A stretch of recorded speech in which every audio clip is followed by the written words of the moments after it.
Hi, everyone. My name is Allie Johnson, and I'll be moderating today's webinar. I'll begin by introducing the Capital Pathways program, introduce myself, and then pass the mic to our guest speaker, Tammy Hoy. She is an attorney at the Geller Law Group and will introduce herself and take us through the presentation on legal entity structures. Please feel free to ask questions using the Q&A function. We'll respond to them as we go along. For any questions that we don't get to in today's session, we're happy to address them through our no-cost one-on-one services or connect you to resources that can help. We'll share a recording of this webinar and slides as part of a follow-up email. So, what is the Capital Pathways program? It's a program funded by the U.S. Treasury SSBCI initiative, sponsored by the Virginia Department of Small Business and Supplier Diversity, and hosted by the Virginia SBDC and George Mason University. We'll start with the program overview, then go through program eligibility, and finish up with an outline of the services we offer. Capital Pathways is a no-cost, specialized SBDC program that helps small businesses build the systems and habits needed to become capital ready. This is important because businesses that are less prepared can self-select out or fail their loan applications, and these early failures correlate to a lack of adequate capital. Additionally, higher cost alternatives often don't build long-term capacity, and ultimately only half of the loan amounts requested reach small businesses. So to put things in perspective, about 25% of small businesses need access to financing for growth and preserving cash flow. However, just 20 to 30% of those who apply actually get their loans approved. To help address this challenge, Capital Pathways creates a path to financial and legal readiness. Our program offers an immersive, hands-on group experience paired with one-on-one support. Who's eligible, you may ask? Very small businesses and nonprofits at any stage who face challenges accessing traditional financing. The services we provide include a guided self-assessment, legal structure validation, financial skills and tools, loan application readiness, and credit building advising. We start our process with a self-assessment that pinpoints your business's key gaps so we can connect you with tailored resources, either through our program or other resources that can help. Under the legal structure validation, our in-house advisors can help you through basic legal questions, and we also partner with Tammy's firm, the Geller Law Group, to help with more complex questions related to business registration, trademarks, and contracts and agreement reviews. Additionally, we offer financial webinars on topics including financial basics, financial statement preparation, and QuickBooks training. Our one-on-one tailored support covers business foundations, profitability and pricing, financial forecasting, financing options and readiness, financial statements and tools, and loan readiness and lender preparation. Those loan application readiness services include both webinars and one-on-one individualized support. Our webinars cover topics such as what lenders look for in loan applications, as well as interactive mock loan interviews, SBA loan options, and sample application analyses. We also partner with a lender who provides one-on-one support to those looking for capital. Finally, our credit building advisor will help you review and interpret your credit reports as part of building on individualized credit improvement plan to strengthen your credit and help you qualify for the best financing options and terms possible. So, if you're interested in getting started, you can reach out to our website at virginiasbdc.org/programs/capital-pathways, or you can contact me directly at capitalpathways@virginia.org, or virginiasbdc.org rather. I'll share my email and website link in the chat for everyone to have. Now over to introductions. As I said before, my name is Allie Johnson. I'm today's moderator and serve as the program and intake coordinator for the Capital Pathways program. I have a professional background in economic development, small business support, and access to finance projects both domestically and internationally. Our session today will consist of a 60-minute presentation, and again, please feel free to ask any questions throughout the presentation using the Q&A function. We'll respond to them as we go, and any questions that we can't get to today, we're happy to address through our one-on-one services or connect you with resources that can help. As I said, we'll share a recording of this webinar and any slides or handouts in a follow-up email. Now I'd like to pass things over to Tammy to introduce herself and tell us a bit about her background and start the presentation. Great. Thank you so much, Allie. I'm going to share my screen now. Give me one moment. All right. I think I need to move the menu over. Can you guys see that? Okay. I think I'm good now. Um, all right. Well, thank you everyone for joining. I appreciate you taking the time out of your day to come and learn about structuring your business for growth. I also wanted to give a thanks to Capital Pathways and SBDC Virginia for having me once again. This is the second time we've done this presentation, and I think it went over pretty well last time, and we had a really great interactive session. Um, and with some great questions from the audience. So I hope that you came ready with some questions and we can talk about some of the things that you're grappling with in your businesses as we go along in the presentation. So let me see here. As Allie said, my name is Tammy Hoy. I'm a lawyer with the Geller Law Group. We are a firm that is based in Northern Virginia in Fairfax, and we also have an office in DC. Our lawyers are licensed in all three jurisdictions in the DMV, Maryland, DC, and Virginia. I am licensed in all three, but I'm actually physically based in DC. And I've been a business lawyer for quite some time now. I serve as outside general counsel to a lot of small businesses and nonprofits in the area, and I love counseling folks all the way from formation to dissolution, if that's the way that the business goes. We also help with and sales of businesses, contracts, employment policy and employment matters, IP matters. And so, we're kind of your go-to outside general counsel for anything that your business needs. Our firm also has a family law practice and probate and estate planning practice as well. Which, as people with multifaceted lives, if you have a business, you also might have, family law or estate planning matters as well. But today we are talking about businesses, which is the area where I practice exclusively. I do want to start off, as any lawyer would, with a disclaimer that this presentation is made for informational purposes only, and it's not intended to convey or constitute legal advice. It doesn't create an attorney-client relationship, and it's not intended as a solicitation for business or an all-inclusive statement of the law. It's also not a substitute for obtaining legal advice from a qualified attorney or tax advice from a tax professional.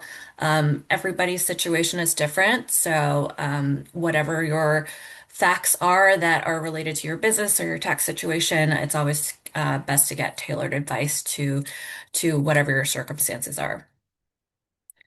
All right, as Allie said, this webinar is for a lot of the small business owners that come through the Capital Pathways program, but also, any small business owners in general who are beyond the startup phase, who are perhaps planning to scale or take on business partners, as well as perhaps seeking financing or a stronger legal foundation. Anything that you might be going through as a business, you might be ready to grow. Your business is always going to change over time, and so we're here to support that. And hopefully, there's some information today that can help you clarify what legal considerations to make and what the implications are of going one way versus another. So today we're going to talk about business entity choice, which is pretty foundational, why this matters for growth, and we're going to talk about the different types of business entities. We'll be getting into the features of the different entity types just to better understand what it all means. And then, of course, we'll touch on tax considerations. I'm not a tax lawyer, I'm not a CPA, but there are some things that are, of course, related to the legal entity choice that are going to have implications on your tax tax liability, either from your business or personal tax perspective. So we'll touch on those briefly. And then we'll also talk about ownership agreements, liability and risk management, transitioning as you go. These latter topics are meant to be more conversational, and we can talk about lenders and investors and real world growth scenarios. And this is where it would be great to get some interaction from you all. I do have some points to talk about, but any feel free to ask questions throughout. All right, so we'll start with business entity choice. Why business structure matters. There are a lot of factors to consider in selecting your business entity structure, including liability protection, what tax impacts it might have, ownership and control, depending on the various entity types, and also the ability to raise capital. There are investors that prefer certain business entity types over others, and so that might also affect your business entity type might also affect your ability to raise capital. And then, of course, if as you are changing over time, and as you are building your business, where you started with, and what entity structure you started with might not be what's going to serve you in the long run. So as your goals develop over time, you might need to change entity structures, which is not an uncommon thing. So what's right for you at one time might not be right for you in the future, and that's okay. So here as a list of common business entity types. Business entity types are established by state law. Um, but across the United States, you're going to have common business entity types, and these are some of the more common ones, and you'll find in pretty much every jurisdiction in the U.S., um, including Virginia. So we have sole proprietorships, and then different types of partnerships, such as general partnerships, limited liability partnerships. Um, and then you also can have a limited liability company, which is a newer type of entity type, and newer being it was created in the 1980s. So compared to some of the other entity types, it hasn't been around as long. And then you can also have cooperative associations. These ones are a little less common, but they are out there as an option if you want to structure yourself that way. And then we have non-stock corporations, which is not what we're going to talk about today. Non-stock corporation is also synonymous with nonprofit corporations. Um, Virginia just calls them non-stock corporations. So since we're working with Virginia SBDC, we're using non-stock, but in other jurisdictions such as DC, they call them nonprofits. Um, Nonprofits or non-stock corporations are a much different business entity type, and it would require a full other webinar to talk about. So we're not going to delve too much into the non-stock corporations. But the last entity type that I will touch on is a corporation. Corporations have been around for a long time and are available to be created in every jurisdiction. This is a comparison chart of kind of the most common entity types that I see in my practice and that you'll probably encounter out there. I know it's a lot of text, but you will get this slide so you can study it to your heart's desire at a later time. On the left-hand side in the dark gray, those are different characteristics that we can compare the different entity types on. And then across the top are the different entity types. And starting from the left is The most simplest form of entity type, and then on the right, with the C corporation is the most complex entity type, and then in between are kind of on the spectrum of least simple to most complex, from left to right. Um, so we'll cover three of these in more detail, but I did want to kind of present this information in a chart format because I think it's helpful for comparison's sake. Sole proprietorships are a business that is owned by a single person. There's no registration that's required to create a business. You can set this up by simply starting to do business, like offering services or selling goods. If the business operates under a name other than the owner's name, like if I'm a sole proprietor, my name is Tammy Hoy, and providing services or selling goods, I would do that under my own name. Or if I am using a business name, which Virginia calls a fictitious name, it's also a doing business name or doing business as name or a trade name. I would need to register that doing business as name so that people know that it is associated with me. Um, Income from business, from a sole proprietorship is reported on your personal tax return, so it passes through onto my personal tax returns. That's what the pass-through terminology means. Pros of sole proprietorship are that it is easy and relatively low cost to set up. And then as an owner, sole proprietorships, it means that there's only one owner. So I have 100% control over the ownership of the business and I can make all of the decisions, call all the shots. Um, it's all on me. The the downside of a sole proprietorship, and I think this is a big downside, is that there is unlimited personal liability for the business activities that I conduct as a sole proprietor. So what that means is that all of my personal assets and activities and all of my business assets and activities are all in one bucket mixed together. There's no division between the two. And so if there is any sort of claim or liability arising from my business activities, um, my personal assets are going to be reachable in the case of a lawsuit and I need to pay somebody for a claim, or if I need to just pay for the defense of the claim. That's all mixed in together with my personal assets. So my house, my car, everything that I own. So that's a big downside and a big reason why when I talk to clients, I try to steer them away from a sole proprietorship. A partnership, kind of the next level up from sole proprietor, is a business that is owned by two or more people. There's no registration that's required to create this type of business. Similar to a sole proprietorship, you just start offering services or selling goods, doing business. In Virginia, if you choose, you may file a statement of partnership authority, which is filed with the Virginia State Corporation Commission, which is the registry and keeps the registry for all of the business entities that are created. It's not required, but it is a way of, stating that you are a partnership officially and you're operating as such. If you operate under a name, and typically if you have more than two people involved with the business, you will choose a business name that's not your own legal names. And in that case, you would want to register a fictitious name as well.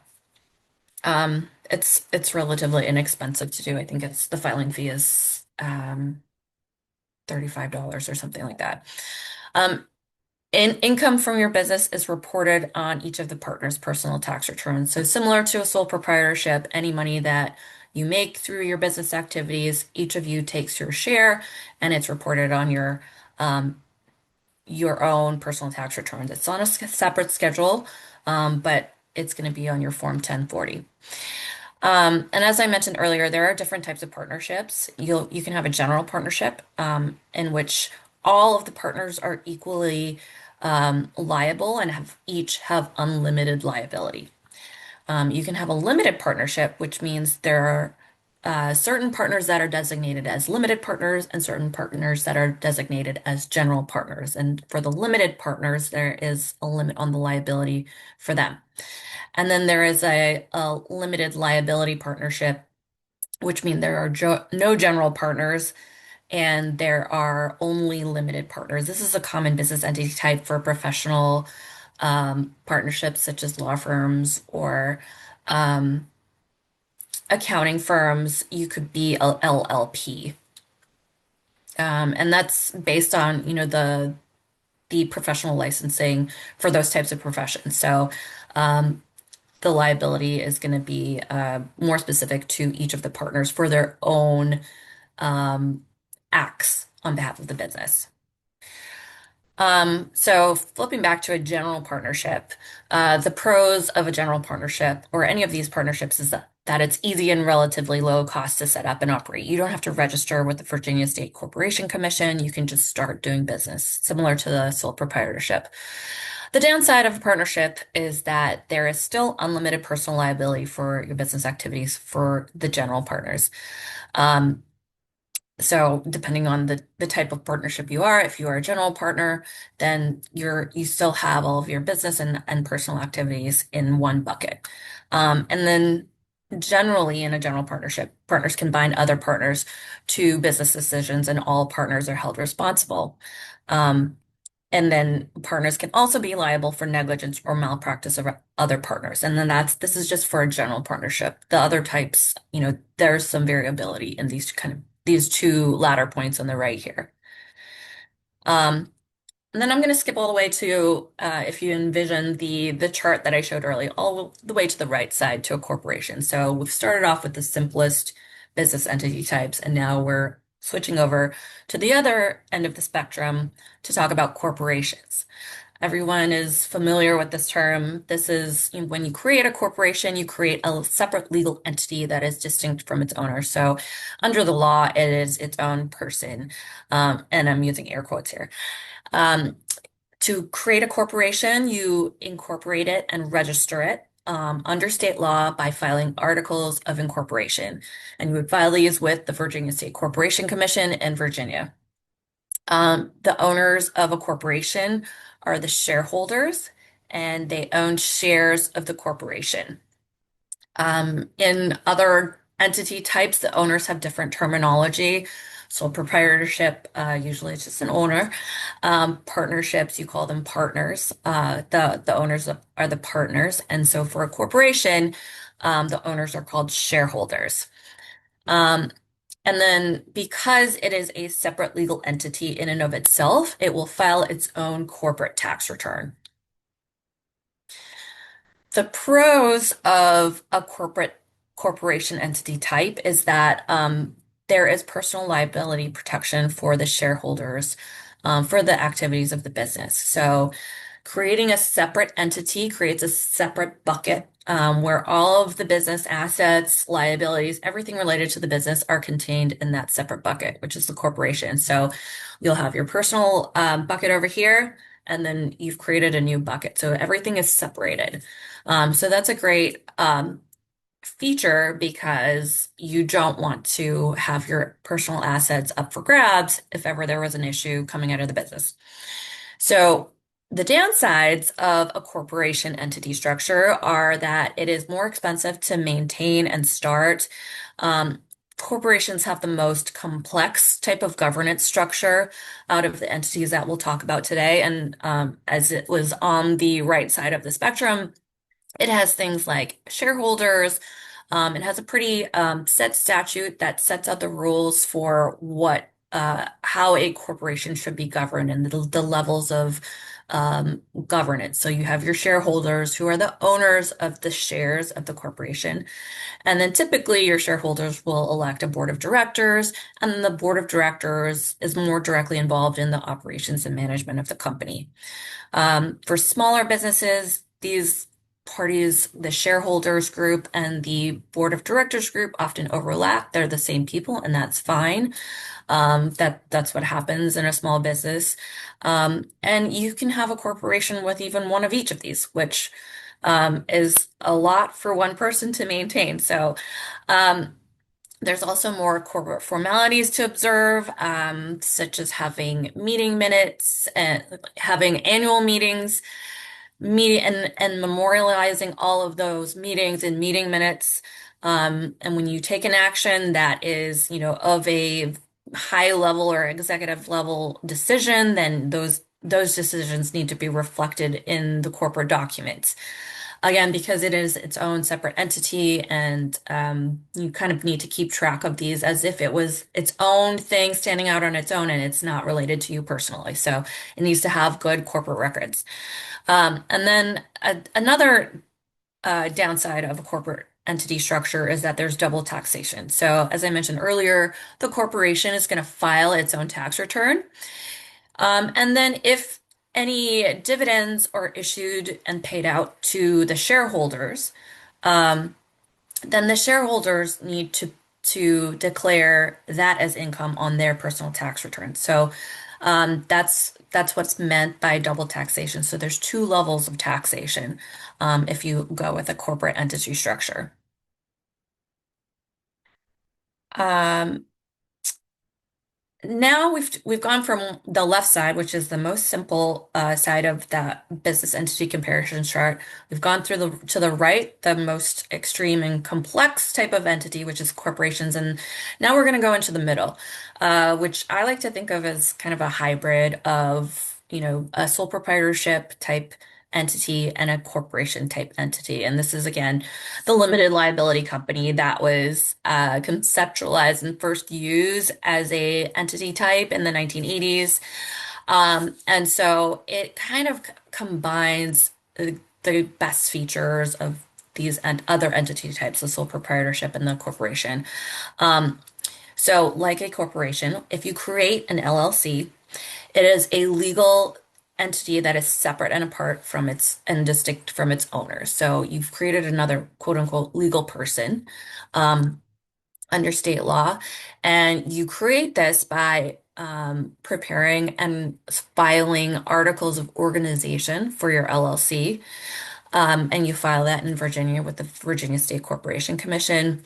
The owners are called members, and they own membership interests in the LLC. And these can be expressed as percentage interests or can be expressed as units, kind of similar to like a stock idea where it's expressed in units.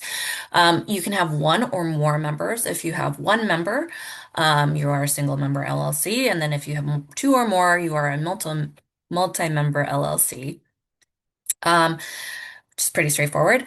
And then the part of the sole proprietorship that gets incorporated is that the tax treatment is of a pass-through entity. So any income that you earn as an LLC is reported on your personal income tax return. So if you are a single member LLC, all of your income from the LLC is going to be reported on the Schedule C of your Form 1040, which is your personal income tax form with the IRS.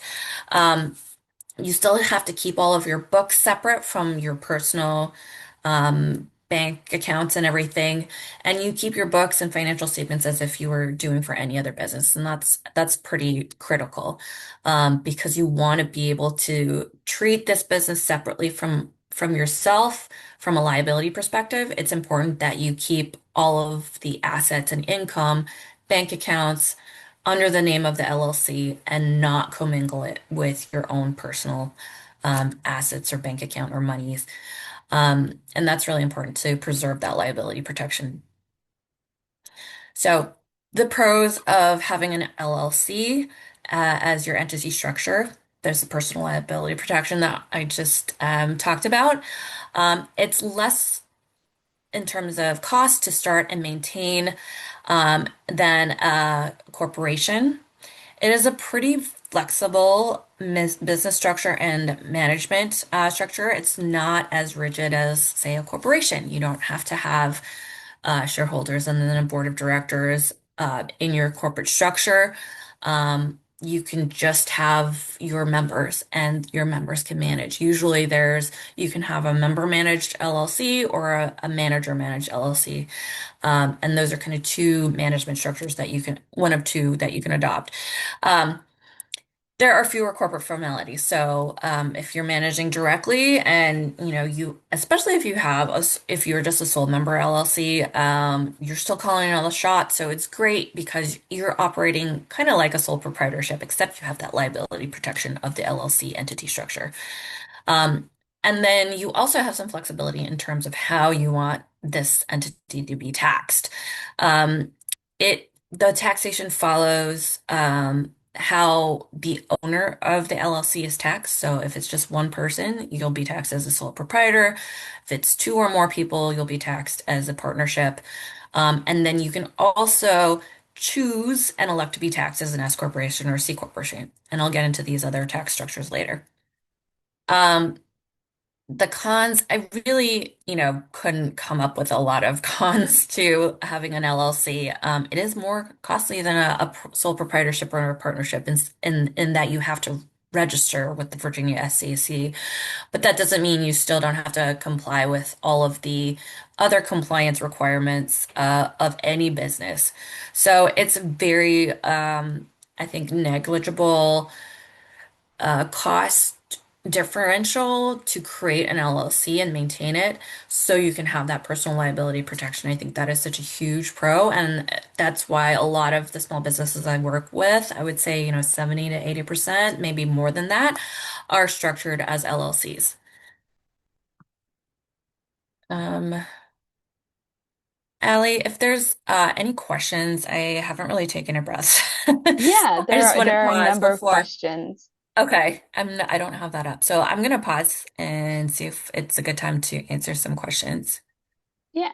So the first one is, and you may have covered this, is an LLC with single member the same as a sole proprietorship? This is a great question. The LLC is legally not the same as a sole proprietorship, but from a tax perspective, it can be the same. And this is what I'll get to on this next slide. So I'm going to put a pin in the rest of that and see if there are any other questions, but hopefully the next slide that we talk about, I'll answer your question more fully. Thank you. For an LLC with an S-Corp election status, how should the owner publicly refer to themselves as the CEO, president, or managing member? This is a great, also a great question. Some of these titles have the meaning that you might give give to that title in your governing documents. So if you want the company to have a CEO, you can say so in your governing document. CEO doesn't necessarily have any sort of legal significance, but it is a common title in business. And so people recognize it as the a role that has certain authority. So to more fully establish what that means, you would set it out in your governing documents. It's kind of a choose your own adventure. And you could have more than one title or more than one role with respect to the business. So you could be a shareholder if the business is an S corporation that is formed as a corporation. Um, and you could also be the CEO. So it could depend on the context and it could depend on, context in which you're working or, whatever the document you're signing. If they're requiring you, a CEO to sign or requiring a shareholder to sign, and that's what you are, then that could be correct. So my lawyer answer to that question is it depends. It could be any of those, but it depends on your circumstances, and you do have ability to choose what title you can use, to a certain extent. Great. If I'm an independent contractor as a travel advisor who earns a 1099 from a company or agency, what are my best options? An LLC or otherwise? I want to protect personal assets and best address taxes. Right. So I would say, um, this is not legal advice. It's just a general suggestion. As a 1099, the best way generally to protect yourself is to create an entity. So, an LLC is a great entity type to choose because it provides you with a lot of flexibility. You could be a single member LLC and still kind of have the seamless,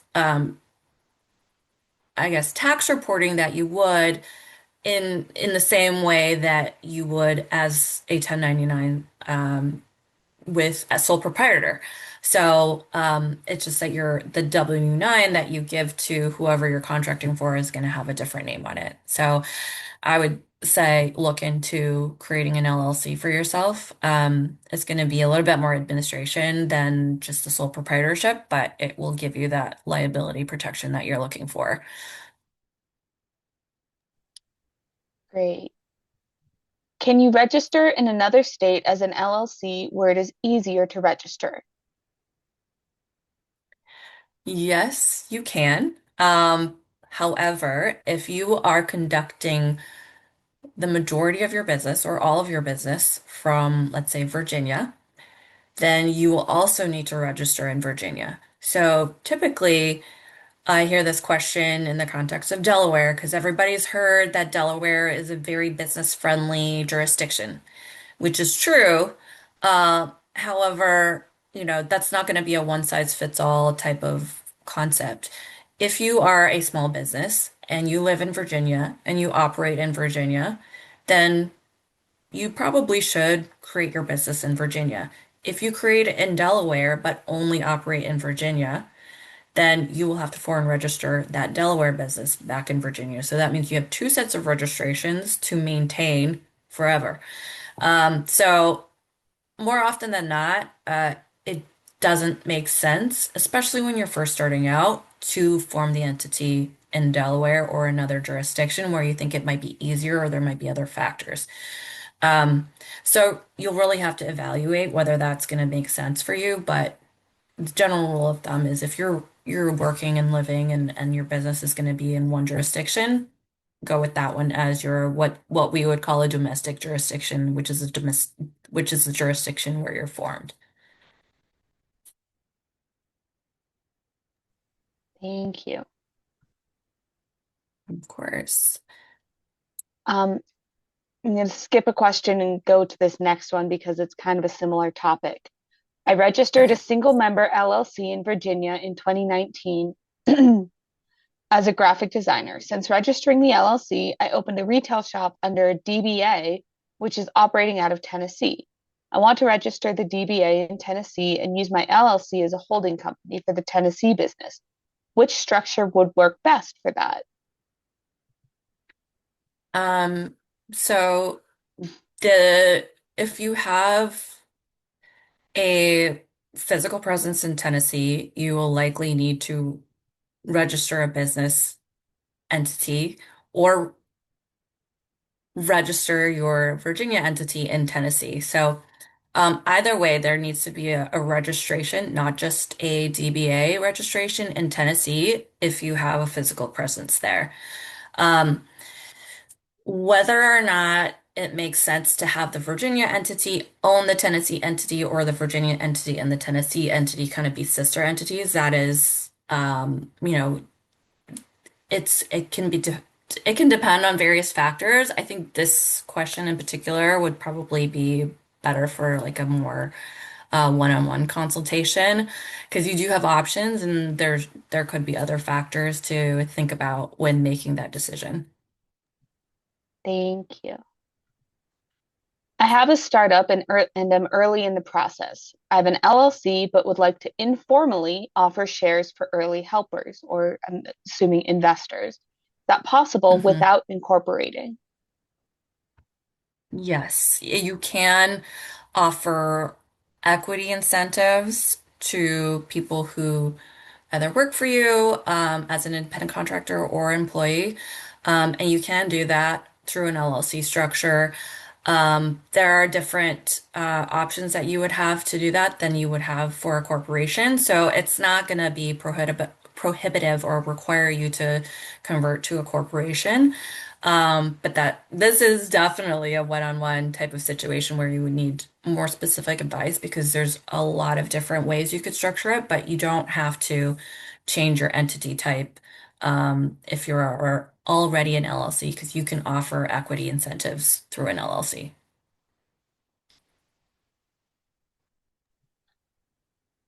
Touching back on that multiple state question, if I have an LLC registered in Virginia, can I still do business in other states? Yes, absolutely. Businesses do this all the time. Amazon does this. You're only going to have one state where you are registered domestically. That's going to be kind of like your home state. This is similar to you individually.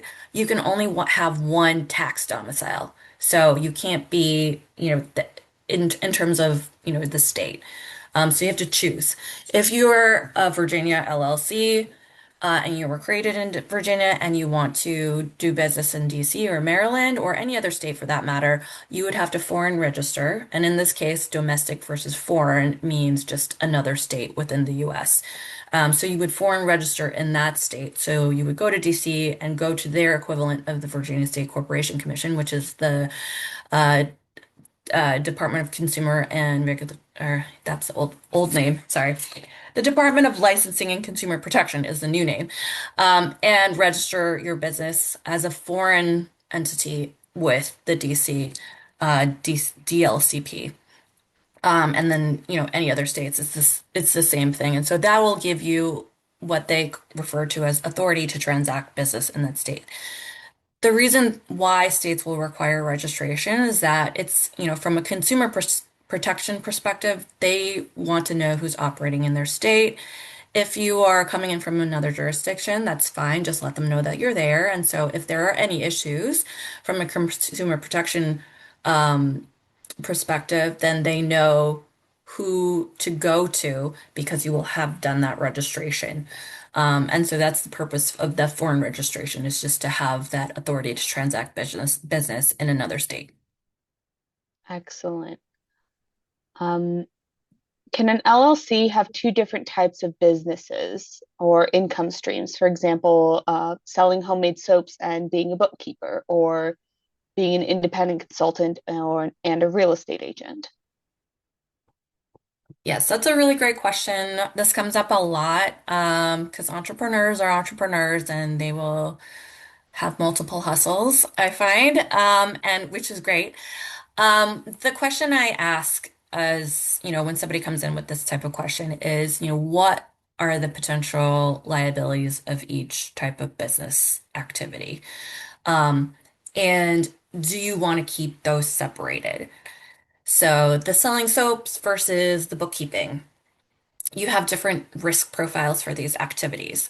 Bookkeeping, it's more of a professional liability type of thing if you mess up somebody's books versus the selling soaps. That could also be a different type of liability. There's products liability. People could have allergies to your products.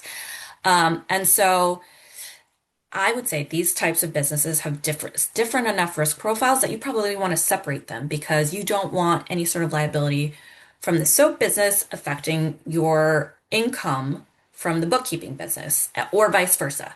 So you want to keep all of the income and liability associated with the soap business in one LLC because the LLC creates, having an LLC creates a bucket of, what you put into that. So all the soap business stuff goes into one bucket and then the bookkeeping business stuff goes into the other bucket and you keep those separated. If it's something that's related, like, some people will provide the consulting services and on the side they also do, whatever subject matter they're consulting on. But then on the side, they might also do speaking engagements or trainings. Those two types of activities are, risk-wise, are really not that different, especially if your subject matter is the same. So those are fine to put in one LLC. You know, at the outset, if one really takes off and gets a lot more attention and revenue and whatnot, you could potentially separate those out later, and that's fine. But that's just one thing to think about when thinking about when considering whether or not to combine different lines of business or activities within one LLC versus creating separate ones.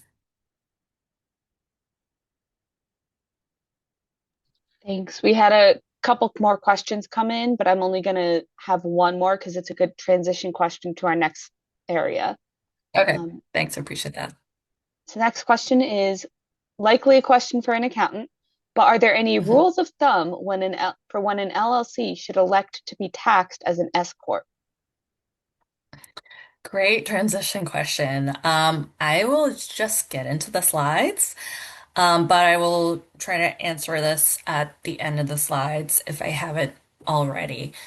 Um, so thank you for all the questions. These are really great questions so far, and I appreciate the interaction. Allie, if you need to stop me at any point, please just speak up. I don't think I have the menu isn't like always on for me.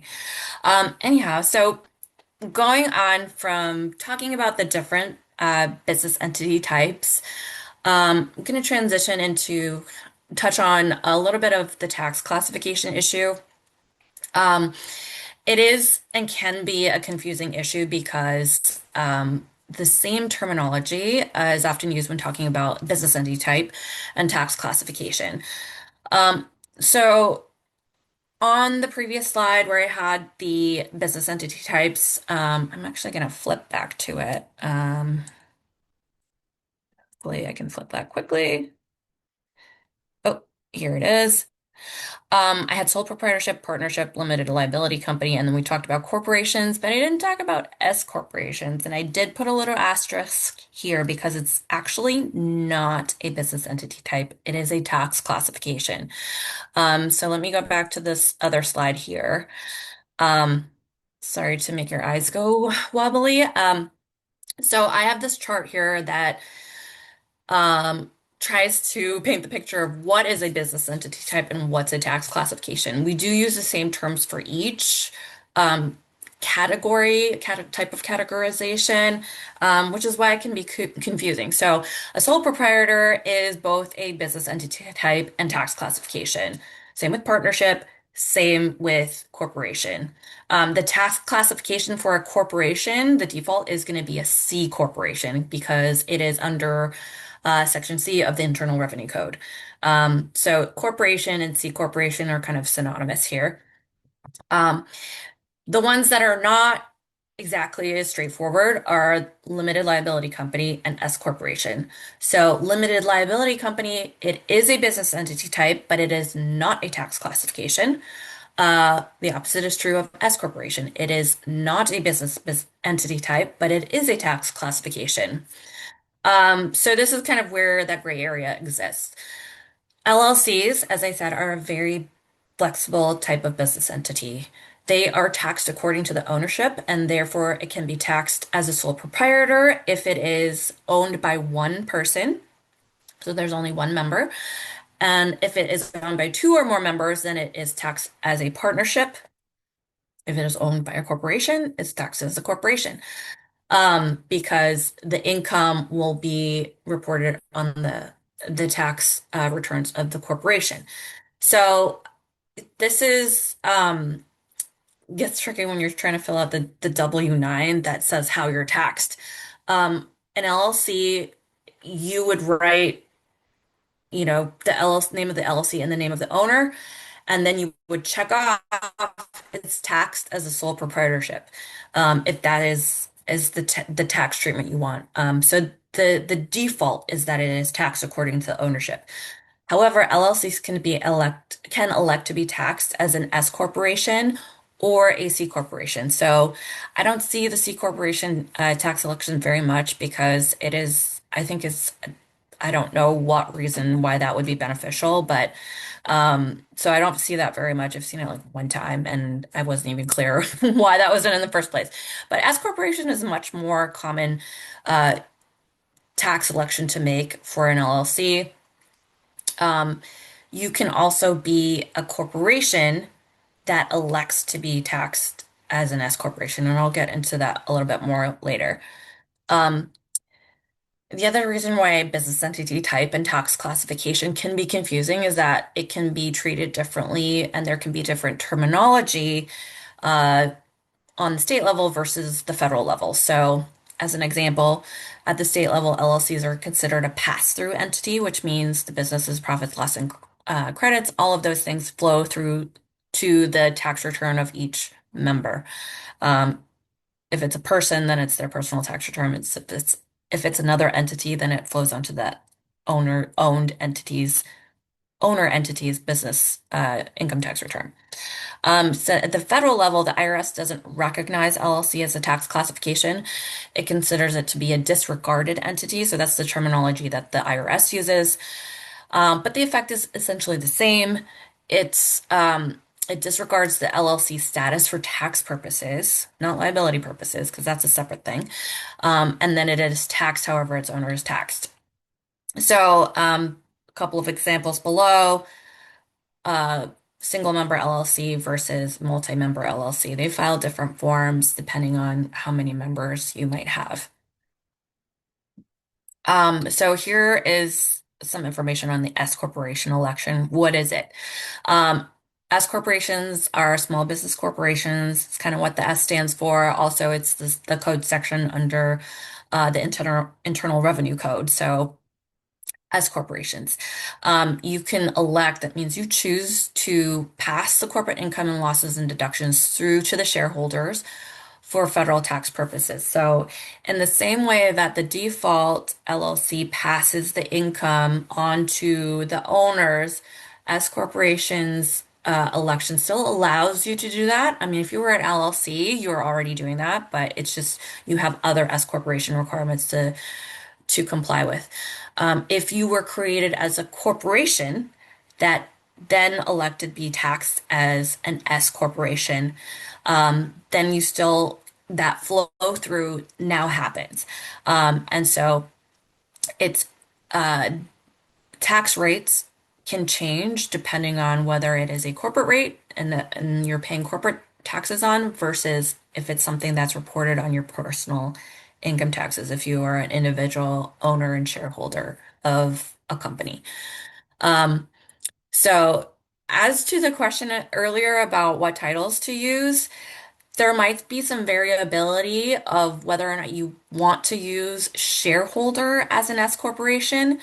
If you were created as a corporation and then elected to be taxed as an S corporation, you will use the term shareholder to refer to the owners because it's one and the same.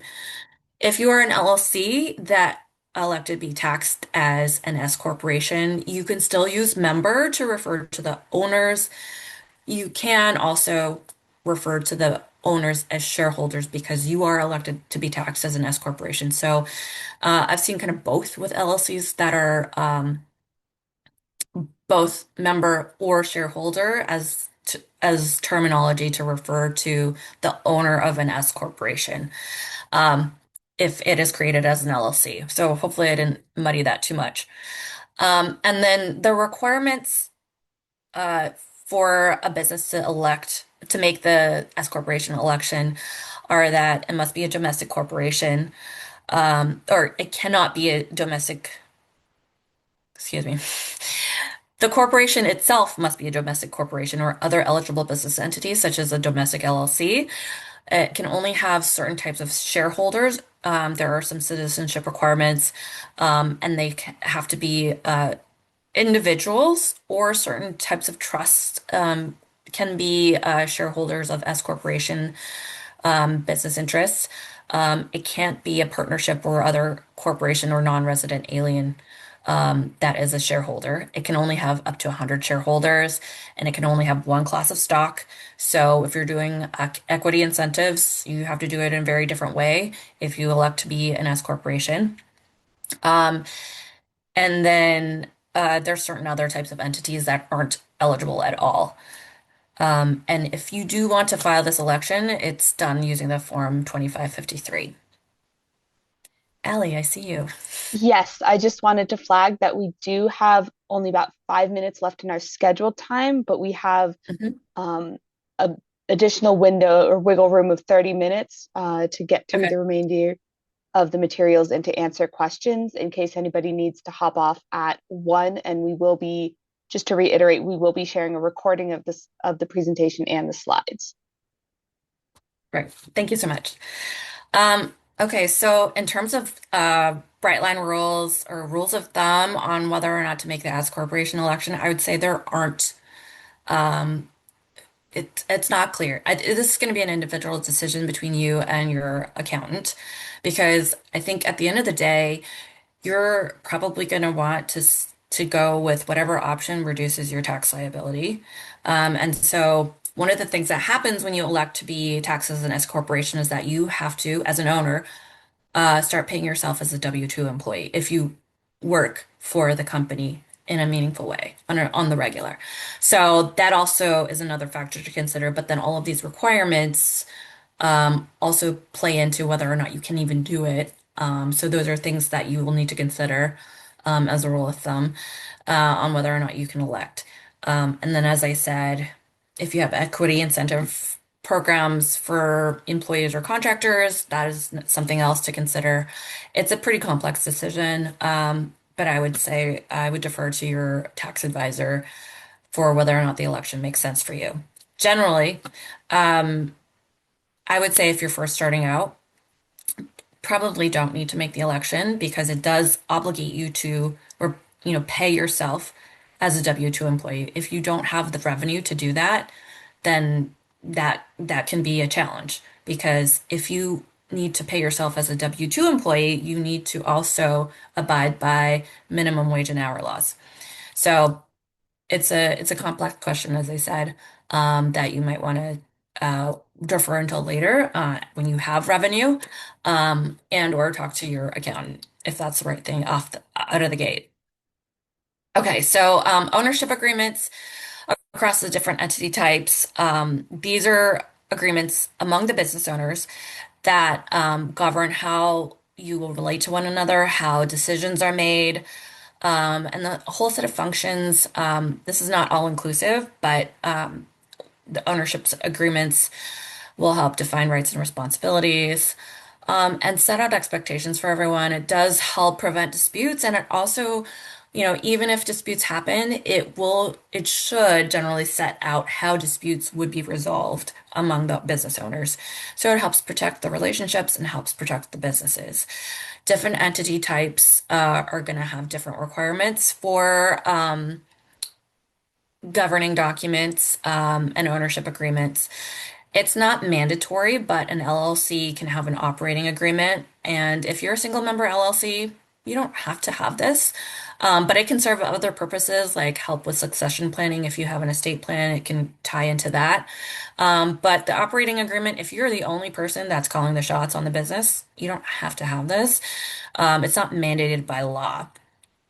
But if you have two or more, I always say, strongly recommend an operating agreement. Otherwise, it will prevent and help with any disputes that come along down the road.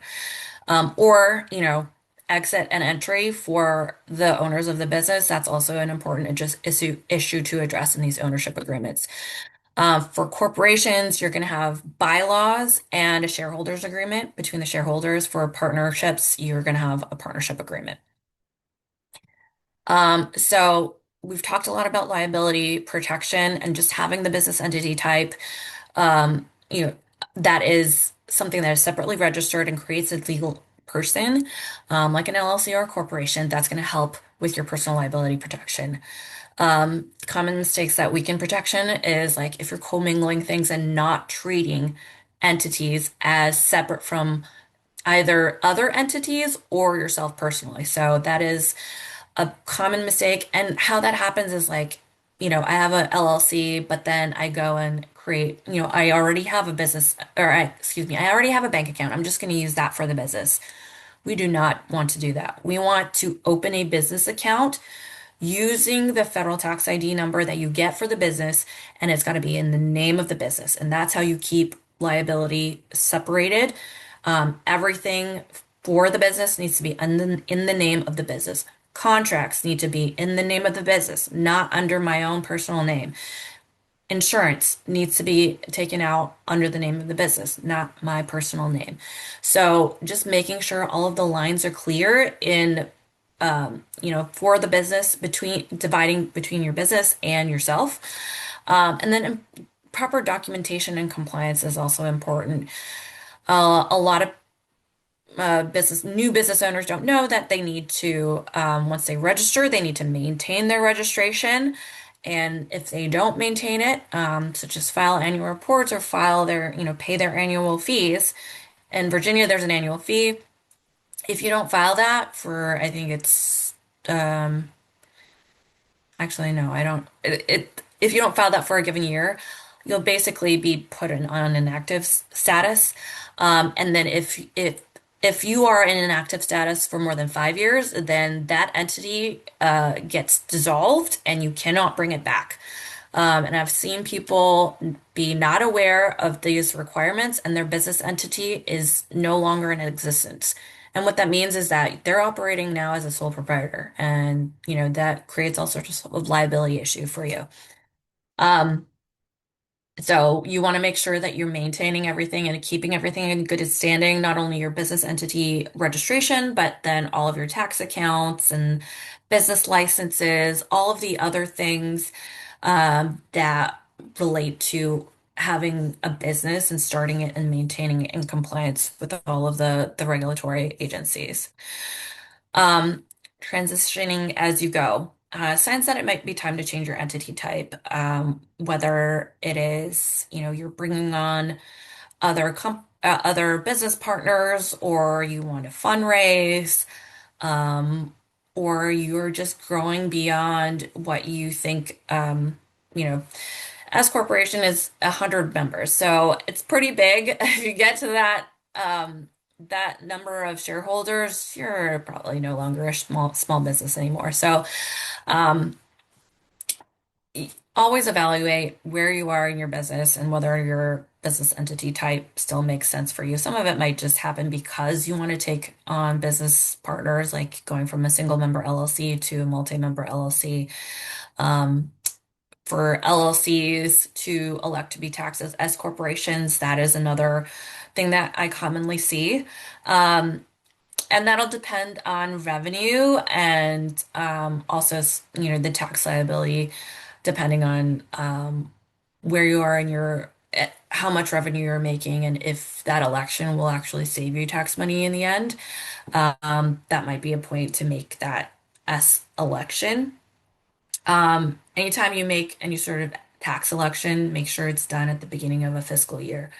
Otherwise, if you make that tax election at some point later, all of the time and accounting that was done for that year prior to the election is going to get affected. Um, and then there might also be legal and tax considerations. And also, I think the next slide talks about lenders and investors. Some investors, as I mentioned earlier, want to only invest in C corporations, and some of them want to be investors only in C corporations registered in Delaware. That's all fine. If you get to the point where you have an investor and you have a term sheet and it's looking like you're going to move forward, don't do anything until, in anticipation of an investment. I would say until it is fairly certain that it's going to happen, because you don't know what terms an investor or a lender is going to want you to fulfill until you get something in writing and something of a commitment from them, or some signal that they're going to invest or lend you money. Um, when you get to a stage where you're looking to, either borrow money or raise money through investors, you're always going to need to have your ducks in a row. They're going to conduct due diligence. They're going to look at your corporate organization, capital structure, whether you're in compliance with all of the business registration requirements. They're going to look at your financial information, your tax returns, your contracts, uh, employment matters, if you've protected your intellectual property adequately, whether you have real or personal property, and what the state of that is, insurance, and then whether or not there's litigation. So there's a lot of things that lenders and investors will look at when they're contemplating giving you money. And if you are keeping up with your corporate registrations and compliance registrations as you go and understand what the requirements are, it's going to be a lot easier to get to access to funding because you will have everything in order. Um, I know there's some people out there who the administration in the back end is not their strong suit. Their strong suit is doing the business, doing the services, selling the goods. But all of these back end things are going to be important for you. So, as a business owner, you do have to pay attention to these items. You know, if you are looking into um, getting capital either from a lender or an investor, the banks are always going to have information about what they're looking for. Um, in terms of these due diligence items, this is not an all-inclusive list, but they're just kind of big categories of things that they're going to look at. And then investors as well. Um, and so anything, that is a red flag, can delay or derail that funding opportunity. So if you are keeping up with your compliance all along, then you should be good. Along with all these other things, of course, it's a lot. But there's a lot of programs like Capital Pathways that can help you make sure you're in compliance and doing the things that you need to do. We've kind of talked about this already. And so I'm gonna pause. I think this might be the end. Um, and take questions to get some more kind of interactive interaction going with the presentation. I think the what we've talked about, it could kind of manifest in a whole bunch of different ways. And so I'd rather hear questions, which Ellie's back, so I'm guessing there are some questions. There are quite a number of questions. First one is asking for your recommendation and reasonableness.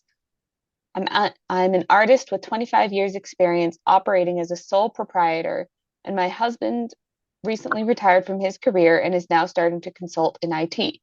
We're considering forming an S-Corp with two lines of business and the wife artist having 51% ownership to support the SWAM registration in Virginia. Does this seem reasonable, or what would you recommend? Um, I'm assuming the SWAM registration that's a small woman-owned business in Virginia, that Mhm. designation, and I'm assuming that they're seeking that for the husband's business consulting. Um, so I I think that might be a tricky one because the person who is the basis of the SWAM registration, so the woman of the women-owned business needs to have some meaningful decision making over the business.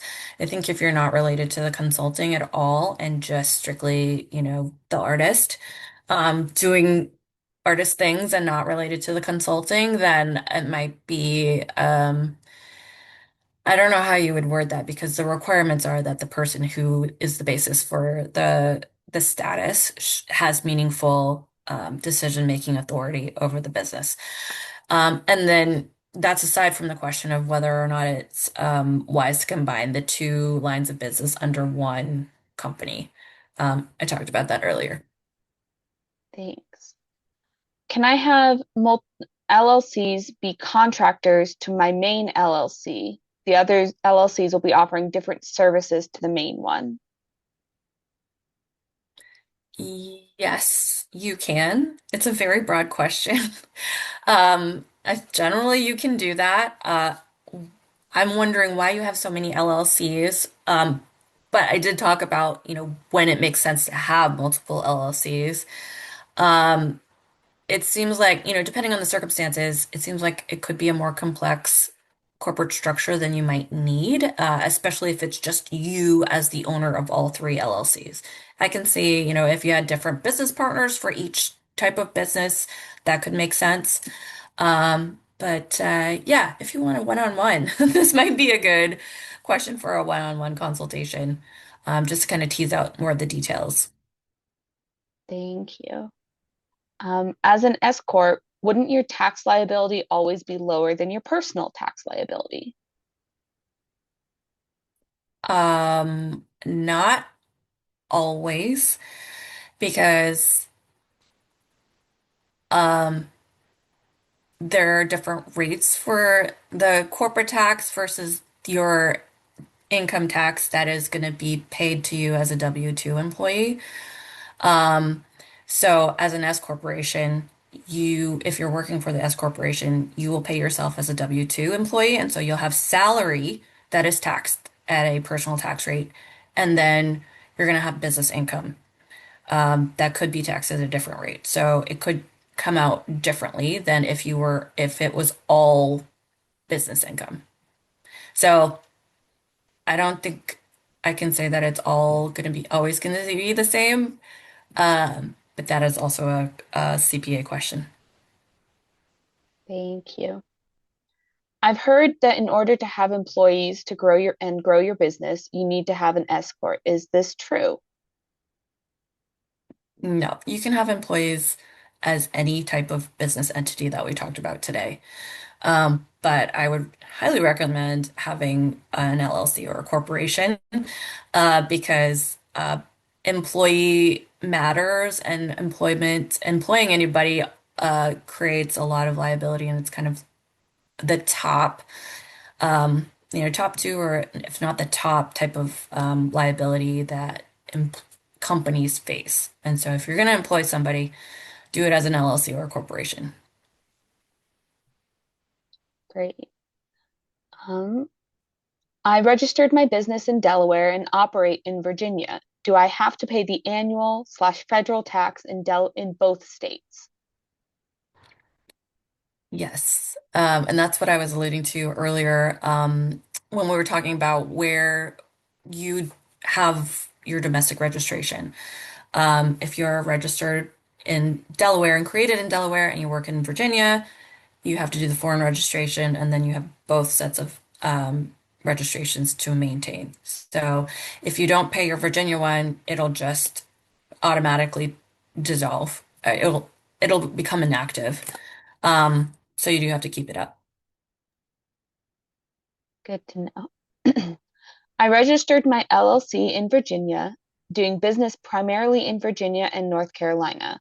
I'm planning to relocate and establish residency in North Carolina this year, but still doing business in both states. Should I transfer my LLC registration in North Carolina or register also in North Carolina?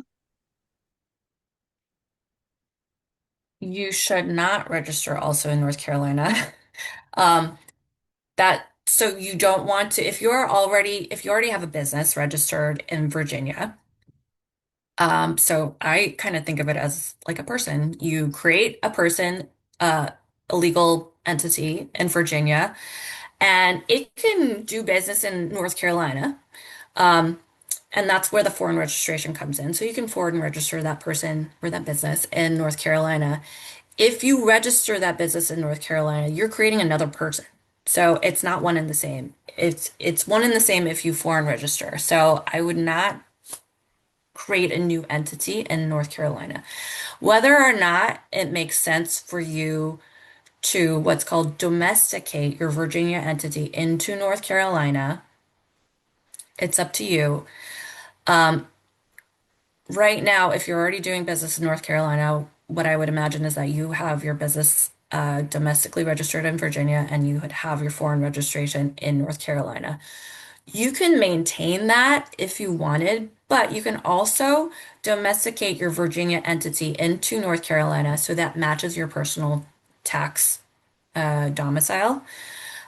So then it becomes a North Carolina entity. But then if you're still doing business in Virginia, you need to foreign register it back into Virginia. So you can create your entity in any state. And depending on where you might move to, it has to be allowable under both states' laws to domesticate one entity from another. Otherwise, there's other ways to kind of maintain continuity from the entity that you created, so that you move that entity from one jurisdiction to another. Typically, I don't recommend just shutting it down and reopening it in another state because then you're basically like you've killed off this entity and then you have to recreate another entity from scratch. Like if it is continuing business, you will want to try and domesticate it. So you move that existing entity um, and into the new jurisdiction. You can keep your same tax number for that entity. You don't want to kill it off unless it's absolutely necessary. Thank you. And final question is continuing along this thread of operating in multiple states, but specific to online services. Does the LLC need to register either as foreign or domestic entity in all of the states, including the home state? So you're always going to have a domestic state, and that's basically your home state. So in this context, I'm using domestic and home state interchangeably, and that's basically where the entity is created and where it is registered. You can foreign register it in other states where you have significant business. And this is a great question on whether or not you have to register in another state. Um, this is a hard question to answer. There's no black or white. What the statutes, the foreign registration statutes typically say is that it gives you the answer in kind of the negative. It says you don't have to register as a foreign entity if you don't have a physical location in our jurisdiction, if you don't have you know, employees in our jurisdiction, um, or things like that. So it doesn't tell you exactly when you need to register in that state. It gives you the negative. Um, but there are some rules of thumb that you need to keep in mind in determining whether it's something that you have to do. So some of the factors are going to be, you know, if you have an employee in that other state. I know you said online business, just kind of speaking more generally, but if you do have an employee that works for you in another state, that's going to trigger a foreign registration requirement. So in this day and age of remote working, a lot of small businesses are not aware of this requirement, and will hire somebody in another state who can provide services from sitting in their home. That triggers requirements for you as the business.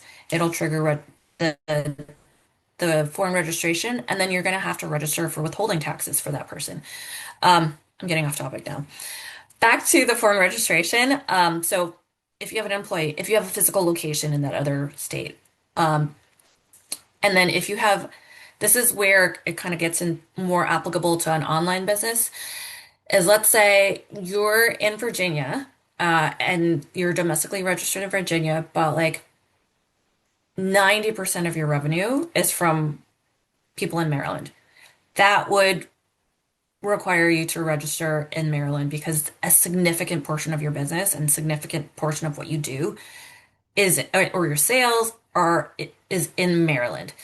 So Maryland there then has an interest in like knowing who you are as a business because you're operating and selling to the citizens of that state. Um, if you have, you know, an occasional meeting in another state, that's not going to be trigger the requirement. So it's going to be fact dependent on your business. Just because you're an online company does not mean you have to register in every state as a foreign business. Sales tax, that's another issue. But for the most part, if you use some sort of um, online sales platform, they take care of that for you.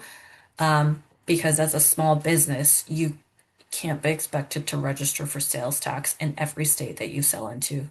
And there is a streamlined sales tax law that has a threshold over and above which you need to register. But for small sellers, there's an exemption for you to register for taxes.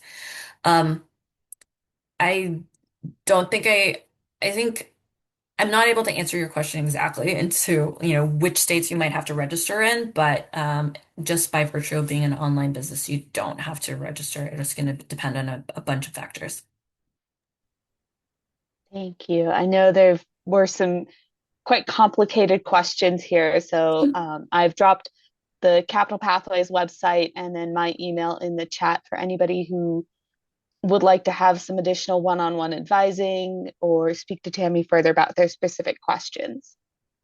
And with that said, our time together has come to a close. So thank you so much, Tammy, for enlightening us on the different ways business can register and the tax implications thereof, and for answering all of our questions. Yeah, thank you so much for having me. And thanks so much for spending the almost hour and a half with us today. I have my email up here, but I also I'll work with Capital Pathways to provide consultations on legal issues. And so feel free to reach out to Capital Pathways and we can set something up, or you can just email me directly as well. Thank you. And as a reminder, I will be sharing the recording of today's session along with the slides as part of a follow-up email for all of our participants. So that said, thank you very much, and we hope to see you all in future sessions. Right. Thank you. Have a great day.